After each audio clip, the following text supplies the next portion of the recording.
The Fly by Katherine Mansfield. Fly means hope, fly means strength. In the crowded city, in the crowded earth. Today we will discuss the short story The Fly by Katherine Mansfield. First, introduction. Katherine Mansfield, 1888 to 1923, despite her short range and small production, is considered one of the founders of modern English short story. She achieved fame by writing solely in a form which was then undeveloped and neglected, and raised the short story to a new level of artistry. At present, her strong influence in this field has been recognized by most of the critics. His early life. She was born as Kathleen Mansfield Beauchamp on October 14, 1888, in Wellington, capital of New Zealand. Her father, Sir Harold Beauchamp, was a wealthy businessman there. She had her early education at a local school, and her childhood was spent happily in company with her brother Leslie. The certain atmosphere at home and the dull outward surrounding, however, did not add to her contentment. It was at her suggestion that the father decided to send his daughter to England to have a polish. In England, she was sent to Queen's College, London, to finish her education. Her age at this time, 1903, was 15. London became her spiritual home. She attended the college up to 1906. After spending 4 years in this educational institution, she came back to New Zealand. Death of the brother and second publication. The World War I, 1914 to 1918, was a period of great hardship for the Murrays. It put great strain on their lives. In addition to this, she lost her dearly loved brother Leslie in the war. This loss was so deeply felt that it drove her to recapture in her writing the New Zealand of the childhood she shared with him. Referring to his death, she wrote, "I want to write recollections of my own country to make our undiscovered country live into the eyes of the old world, not only because it is a scared duty I pay to my country because my brother and I were born there, but also because in my thought I range, wonder with him over all the remembered places." Her wish resulted in the publication of her second volume, Bliss and Other Stories, 1920, a collection of short stories, many of which are amongst the richest literature set in New Zealand. It unmistakably shows her maturity as an artist. Bliss subtly dramatizes a woman whose ecstatic mood marks her real fear. Its masterpiece, The Daughters of the Late Colonel, is a comically poignant story that depicts the life of two women terrorized by their father. By this time, she was increasingly recognized as an original and experimental writer, whose stories were the first in England to show the influence of Chekhov, whom she greatly admired. Her success, remarks the editor of the Oxford Companion to English Literature, aroused the jealousy of V. Woolf, who began to describe her work as hard and shallow. The story, The Fly, in brief. Old Woodfield came to visit his old employer. Old Woodfield came to visit his old employers, the boss, on a Tuesday, the day he was allowed to go out. After his stroke, his wife and daughters kept him almost confined to his house except on Tuesday. Woodfield's talk was over, yet he was staying on. He wanted to say something but could not remember. The boss liked him to admire his newly renovated office with green leather, armchair, bright carpet, and electric heating. To help him remember, the boss offered old Woodfield a glass of whisky, which he confidentially told was procured from the cellars at Windsor Castle. As the drink reached his chill brain, Woodfield was able to remember. He informed the boss of his daughter. She sent her to Belgium, where they had seen the grave of the boss's son lying close by the grave of their brother Reggie. The place was nicely kept and flowers were growing on all the graves. Woodfield was gone. The boss recrossed the carpet and sat down heavily on the spring chair. He informed his messenger, Messi, that he would see nobody for half an hour. The door was shut. It was a terrible shock for the boss when old Woodfield reported to him about his son's grave. It seemed the earth had opened. He had seen the boy lying there with Woodfield's daughters staring down at him. It was strange. For all these 6 years he never thought of the boy except as lying unchanged and spotless in his army uniform, sleeping forever. My son, the boss groaned, but unlike other occasions, no tears came out. Earlier, whenever he uttered those words, he was so much overwhelmed with sorrow that only a violent fit of weeping could relieve him. Time, he had told others, could make no difference. Old men might forget their loss, but not he. How was it possible that no tears came out now? His boy was an only son. Ever since his birth, the boss had worked at building this business for him. It had no other meaning. It was not for the boy. Life itself had come to have no other meaning. The boy grew up and started learning business rules and procedures. He had taken to the business line marvelously. Every employee down to Messi was full of praise for him, but all that was over as if it had never existed.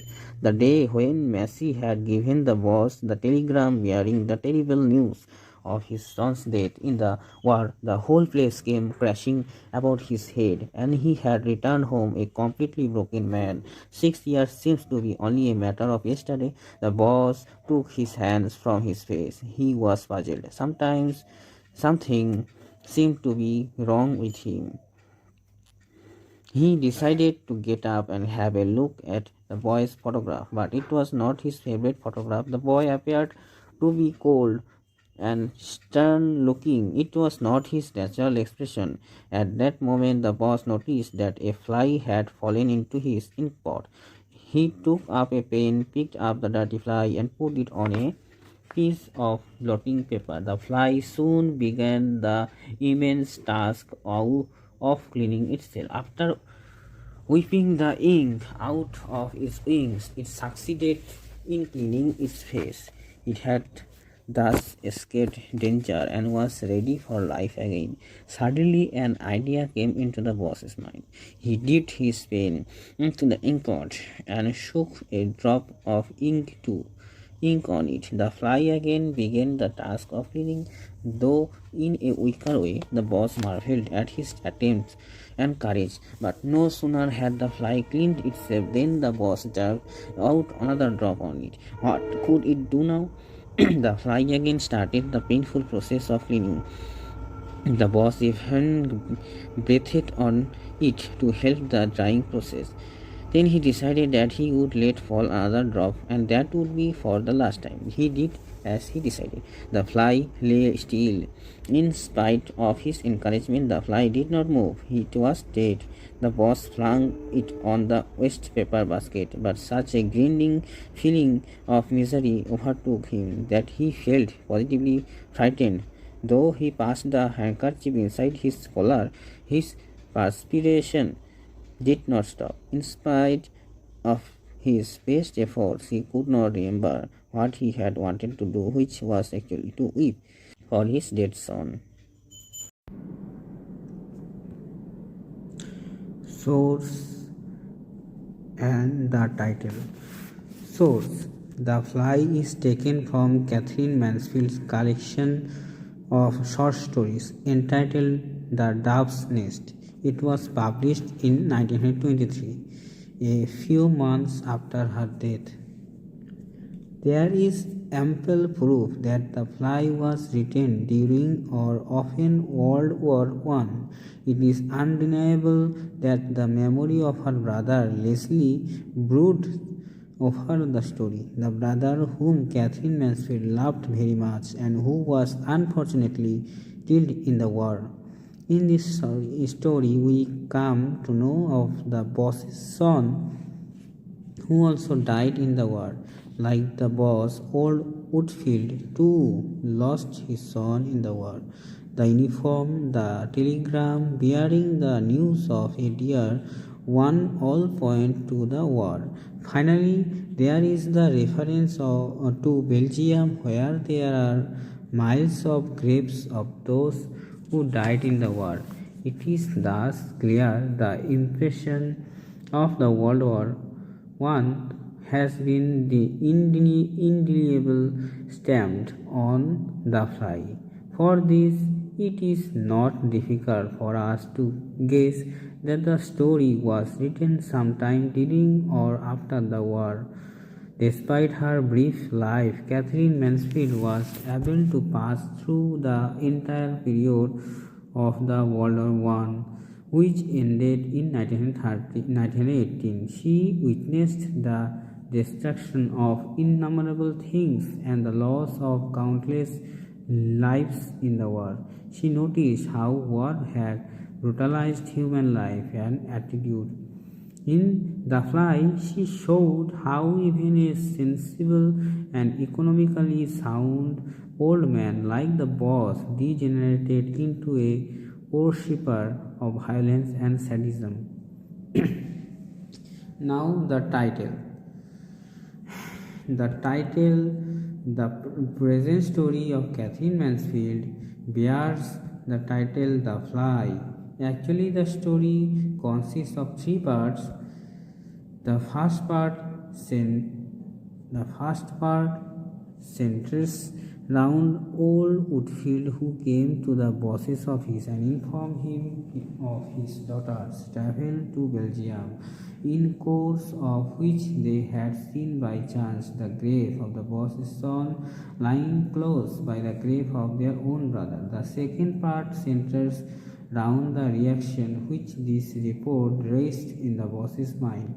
During the 6 years that had passed, he had almost forgotten all about his boy, but this suddenly raised a flood of emotions in him. He shut the door to weep for the dead boy because earlier he had found it to be the only way of getting some relief. He remembered how he had built up his business so that his son might one day step into his shoes.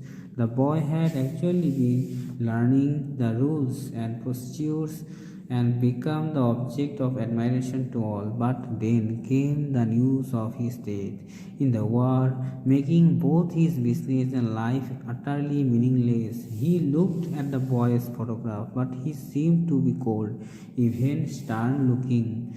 The boss took his hands from his face but could not cry. He felt puzzled. The last part centers round a fly that accidentally fell into the boss's inkpot. Seeing it unable to come up the wet and slippery sides of the inkpot, the human being in the war clearly shows that the position held by a human being at such a time is no matter than a fly, and that killing in such a great number goes on only because it is a kind of sport to the slaughterers. Hence, the death of the boss's son shows man's ignoble and worthless fly-like position in the war. Katherine Mansfield, who herself was much moved by the death of her dearly loved brother Leslie, is therefore perfectly justified in naming her short story The Fly. Now, you can understand the meaning of fly. Here it is a insect, not the strength, but a insect. How he plotted by luck that caused him to death.